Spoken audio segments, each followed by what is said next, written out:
Hi everyone and welcome back. We're reading 5 on Kirrin Island again by Enid Blyton and we're on chapter 15, which is called In the Middle of the Night.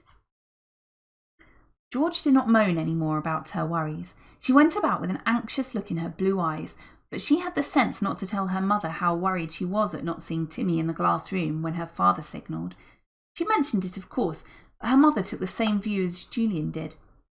There, I knew he'd forget to take Timmy up. He's so very forgetful when he's at work. Children decided to go to the quarry that afternoon and explore the tunnel under the shelf of rock. So they set off after their lunch. But when they came to the quarry, they did not dare to climb down the steep sides. The heavy rain of the day before had made them far too dangerous. Look, said Julian, pointing to where the bushes and smaller plants were ripped up and crushed. I bet that's where old Martin fell down yesterday. He might have broken his neck. Yes, I vote we don't attempt to go down till it's as dry as it was the other day, said Dick. It was very disappointing. They had brought torches and a rope and had looked forward to a little excitement. Well, what shall we do? Asked Julian. I'm going back home, said George unexpectedly. I'm tired. You others go for a walk. Anne looked at George. She did seem rather pale. I'll come back with you, George, said Anne, slipping her hand through her cousin's arm, but George shook it off. No thanks, Anne. I want to be alone. Well, we'll go over the cliff then, said George. It'll be nice and blowy up there. See you later. They went off. George turned and sped back to Kirrin Cottage. Her mother was out. Joanna was upstairs in her bedroom. George went to the larder and took several things from it. She bundled them into a bag and then fled out of the house. She found James, the fisher boy. James, you're not to tell a soul. I'm going over to Kirrin Island tonight because I'm worried about Timmy. We left him there. Have my boat ready at 10 o'clock. James was always ready to do anything in the world for George. He nodded and asked no questions at all. Right, miss, it'll be ready. Anything you want put in it? Yes, this bag, said George. Now, don't split on me, James. I'll be back tomorrow if I find Tim's all right. She fled back to the house. She hoped Joanna would not notice the things she had taken from the larder shelf. I can't help it if what I'm doing is wrong, she kept whispering to herself. I know something isn't right with Timmy, and I'm not at all sure about Father either. He wouldn't have forgotten his solemn promise to me about taking Timmy up with him. I'll have to go across to the island. I can't help it if it's wrong. The others wondered what was up with George when they came back from their walk. She was so fidgety and restless. They had tea and then did some gardening for Aunt Fanny. George did some too, but her thoughts were far away, and twice her mother had to stop her pulling up seedlings instead of weeds. Bedtime came. The girls got into bed at about 9:45. Anne was tired and fell asleep at once. As soon as George heard her regular breathing, she crept quietly out of bed and dressed again. She pulled on her warmest jersey, got her raincoat, rubber boots and a thick rug, and tiptoed downstairs.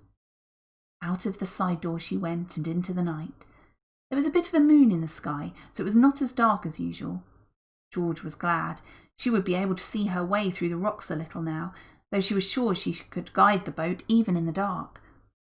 James was waiting for her. Her boat was ready. Everything's in, said James. I'll push off now. You be careful, miss, and if you scrape a rock, roll like anything in case she fills and sinks. Ready? Off went George, hearing the lap, lap of the water against the sides of the boat.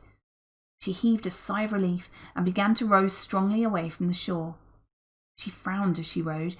Had she brought everything she might want?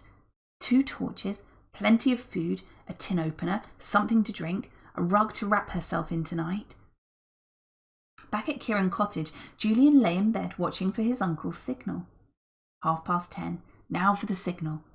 Ah, here they were. 1, 2, 3, 4, 5, 6. Good. 6 and no more. He wondered why George hadn't come into his and Dick's room to watch for them.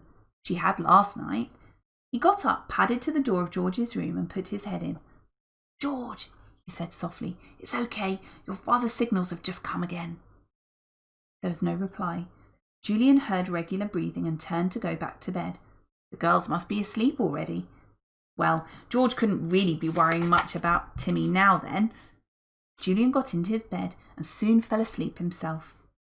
He had no idea that George's bed was empty. No idea that even now George was battling with the waves that guarded Kirrin Island. It was more difficult than she had expected, for the moon did not really give very much light and had an annoying way of going behind every cloud just when she badly needed every scrap of light she could get. But deftly and cleverly she managed to make her way through the passage between the hidden rocks. Thank goodness the tide was high, so that most of them were well below the surface. At last she swung her boat into the little cove. Here the water was perfectly calm. Panting a little, George pulled her boat up as far as she could. Then she stood in the darkness and thought hard. What was she going to do? She did not know where her father's hiding place was, but she felt certain the entrance to it must be hidden in or near the little stone room. Should she make her way to that? Yes, she would. It would be the only place to shelter in for the night anyway. She would put on her torch when she got there and hunt round for any likely entrance to the hiding place. If she found it, she would go in. And what a surprise she would give her father! If old Timmy was there, he would go mad with delight. She took the heavy bag, draped the rug over her arm and set off. She did not dare to put her torch on yet, in case the unknown enemy was lurking near. After all, her father had heard him cough at night.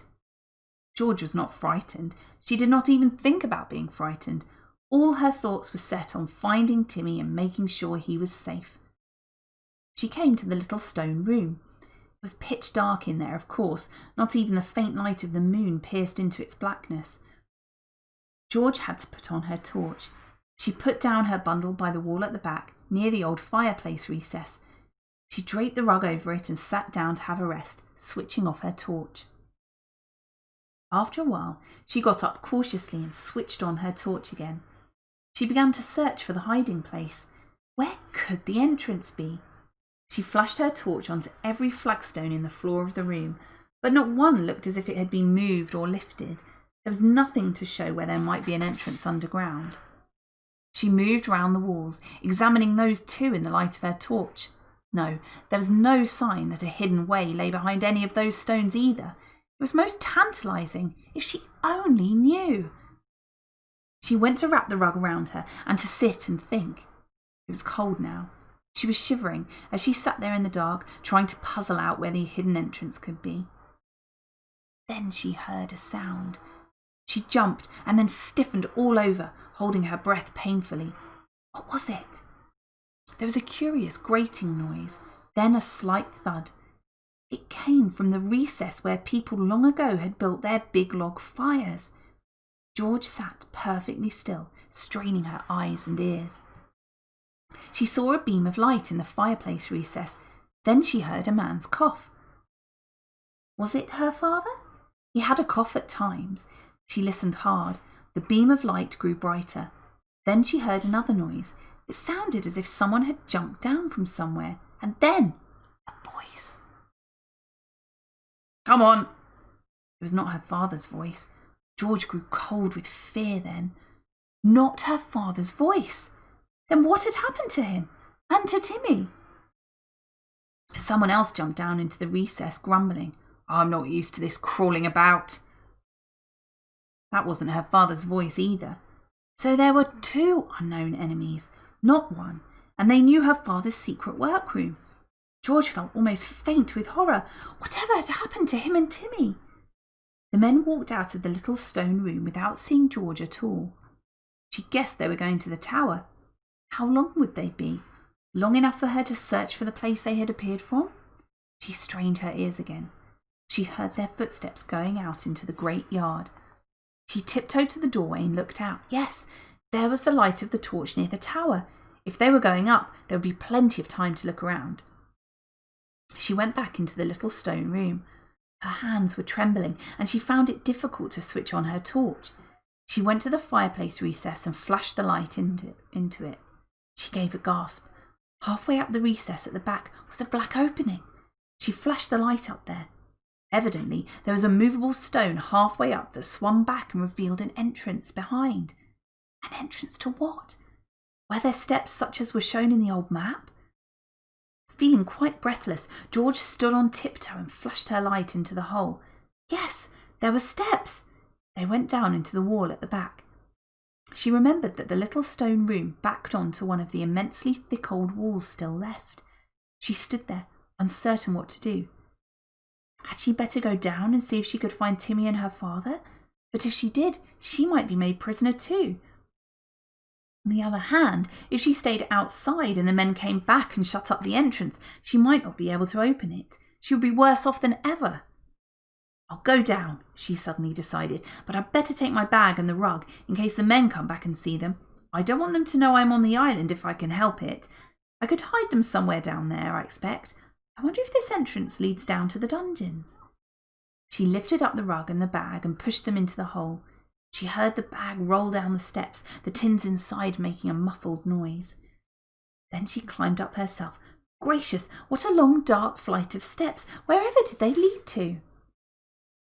And that's the end of chapter 15. Thanks very much for listening. See you next time.